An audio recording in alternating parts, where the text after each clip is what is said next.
대구의 아파트 가격이 지난주 처음 떨어진 뒤 이번 주까지 2주째 내리막입니다. 정부의 규제 강화, 금리 인상으로 기존 아파트는 입주 물량이 늘고 있지만 거래가 부진합니다. 신규 아파트는 미분양 물량이 속출하면서 하락세를 부채질하고 있는데요. 앞으로 계속 하락할지 아니면 조정기를 거쳐 반등할지 전문가들의 전망은 엇갈리고 있습니다. 보도에 한태현 기자입니다. 대구 부동산 시장이 2주째 하락세입니다. 한국부동산원이 매주 아파트 가격 동향을 발표하는데요. 11월 넷째 주에 마이너스 0.02%를 기록했습니다. 지난주에도 마이너스 0.02%, 2주째 하락세를 보이고 있습니다. 2020년 5월 첫째 주에 마이너스 0.02%를 기록했으니까 1년 6개월 만에 하락세로 돌아섰습니다. 그럼 구군별로 살펴볼까요? 내림세가 가장 심한 곳은 동구입니다. 마이너스 0.04%로 7주째 내리막길을 걷고 있습니다. 수성구와 달성구는 오름세가 멈췄습니다. 중구와 서구, 남구 모두 내림세로 돌아섰습니다. 한국부동산원 대구지사 담당자 얘기를 들어보시겠습니다. 이제 9월부터 그 입주 물량들이 본격적으로 시장에 나오게 되면서 최근에 이제 입주 물량이 크게 증가를 했고요. 그래서 하락세로 전환된 것으로 분석이 됩니다. 대구 아파트 시장이 하락할 것이라는 신호는 곳곳에서 감지됐습니다. 먼저 입주 물량부터 살펴보겠습니다. 올해는 16,000여 가구가 공급될 예정입니다. 2022년에는 19,000여 가구, 2023년에는 32,000여 가구, 2024년에는 3만여 가구가 공급하기로 되어 있습니다. 2003년부터 대구에는 한 해 평균 15,000여 가구가 입주하는데요. 앞으로 2, 3년 동안 8만 가구니까 역대 최대치의 물량이 공급되는 셈입니다. 다음에는 매매 수급 동향을 살펴보겠습니다. 2020년 말부터 올해 초까지는 매수자가 매도자를 앞질렀습니다. 수급 상황이 좋다는 얘기인데요.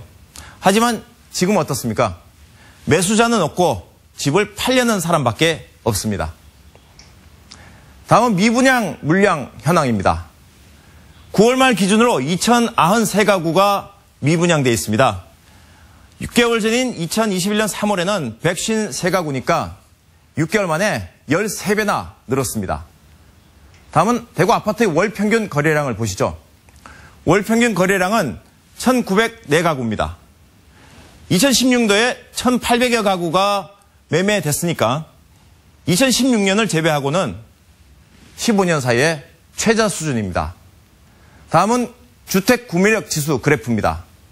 주택 구매력 지수가 100이면 중위 가구가 대출금 상환에 필요한 소득만큼 벌고 있다는 얘기인데요. 대구는 83입니다. 15년 만에 거의 최저치입니다. 주택 구매력 지수가 높으면 집값이 저평가되어 있고 반대로 낮으면 집값이 고평가되어 있다고 생각할 수 있습니다. 다시 말해서 대구 집값이 고평가되어 있다는 얘기입니다. 아파트 가격은 역대 최고치이고 공급 물량도 크게 늘었지만 대출 부담은 커졌고 그만큼 살 수 있는 능력이 떨어지니 값이 떨어질 수밖에 없는 겁니다.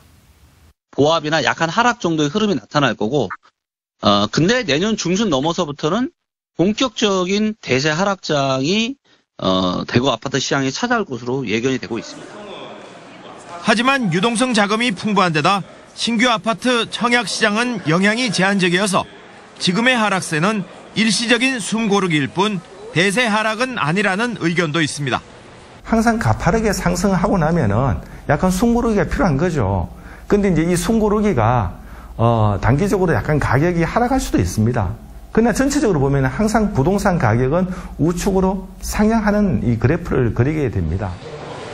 고공행진을 이어가던 대구 부동산 시장이 규제 강화 정책 영향으로 조정기에 접어든 것은 분명합니다.